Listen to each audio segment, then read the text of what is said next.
Hi everyone. I'm going to start our Chapter 20 YouTube playlist of me solving the static versions of your exercises with exercises 20-9.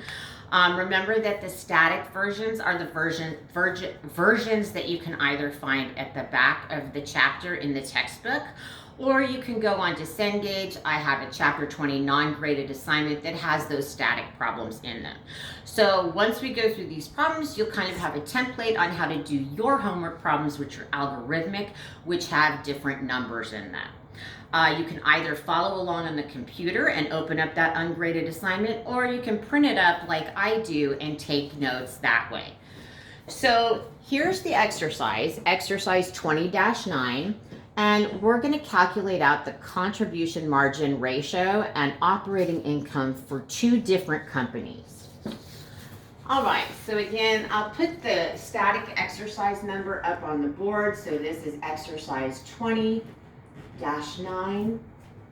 And for A, it says young company budgets $112,900,000 in sales, fixed costs of $25 million. And remember that fixed costs are those costs that we have regardless of changes in production. So whether we produce 1 unit or 100 million units, in this case for this company, young company, fixed costs would be 25 million.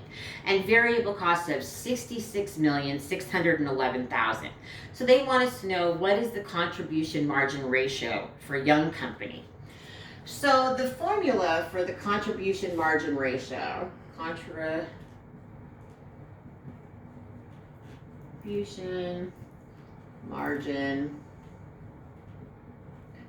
ratio, and after this I will always do contribution margin as CM, is going to equal our contribution margin divided by our sales. Okay, so what the contribution margin does is that it restates the contribution margin in a percentage format. So for quick review, if we're looking at our contribution margin income statement, we start with sales, and we can have unit or total sales. We start with sales, and then we subtract from our sales our variable costs. And remember that variable costs are those costs that increase with increases in production and decrease with decreases in production. So we're talking about direct materials and direct labor. So once we subtract sales from variable costs, we get our contribution margin. And the contribution margin is what's left over to help pay for fixed costs and any profit. So if you're going to follow through on the contribution margin income statement, here we're going to have, after we have calculated out the contribution margin, we're going to calculate out fixed costs, and those are those costs that stay the same regardless of changes in production, and that's going to help us arrive at operating income. And remember that the contribution margin income statement is not GAAP approved, so we don't use that on the financial statements. We just use it for internal purposes. So the first part of the problem says young company budget sales of $112,900,000, fixed costs of $25 million, and variable costs of $66,611,000. What is the contribution margin ratio for young company? Well, we know we need to put in sales, and they've given us our sales, and our sales are $112,900,000. We're going to subtract from that our variable costs of $66,611,000.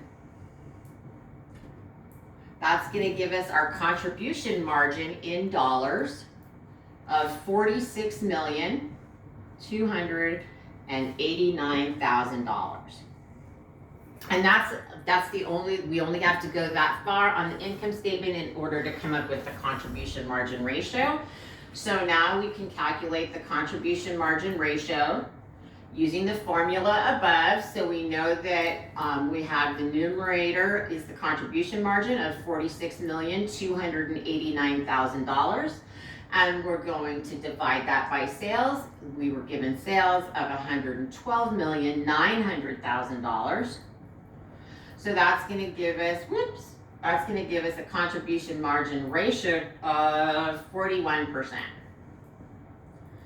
You can ignore that line. So that's how we calculate A. So this is A right there. And you can do contribution margin ratio at the unit level or at the total level. So if you were going to do it at the unit level, you'd have the unit selling price, the unit variable cost, and then you'd calculate at your contribution margin at the unit level. And then I think I have enough room here that I'm going to do B here. So in B, it says if the contribution margin ratio for Martinez Company is 40%, sales were $34,800,000 and fixed costs were $1,500,000, what was the operating income? So again, we're still going to use our contribution margin income statement. So we're going to start with sales. And the problem lets us know that sales are $34,800,000.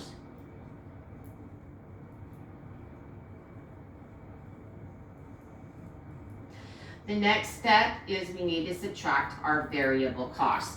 So they don't give us our total variable costs, but they do tell us that the contribution margin is 40%. So if we consider that sales is 100% and the contribution margin in this case is 40%, then variable costs are going to be 60% of sales. So we're going to calculate out our variable costs, and we're going to take the $34,800,000. We're going to multiply that times 60%, and that's going to give us variable costs of $20,880,000. We're going to subtract that to get our contribution margin, and our contribution margin is $13,920,000.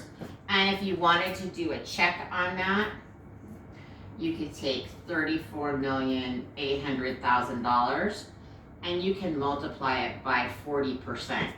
So remember, when you do this, your contribution margin plus your variable costs are 100% of sales. So as long as you have that ratio, you can figure out your contribution margin, your variable costs, or the contribution margin, depending on what you're given. The next step is to subtract our fixed costs, and our fixed costs are $1,500,000. That was given to us in the problem. And so then we come to our operating income. And so operating income in this case is $12,420,000. So that's how you're going to calculate, and you're going to complete the algorithmic version of exercise 20-9. Make sure you email me if you have any questions. Please don't leave responses on YouTube because I don't look at those. I look at the ones you send me.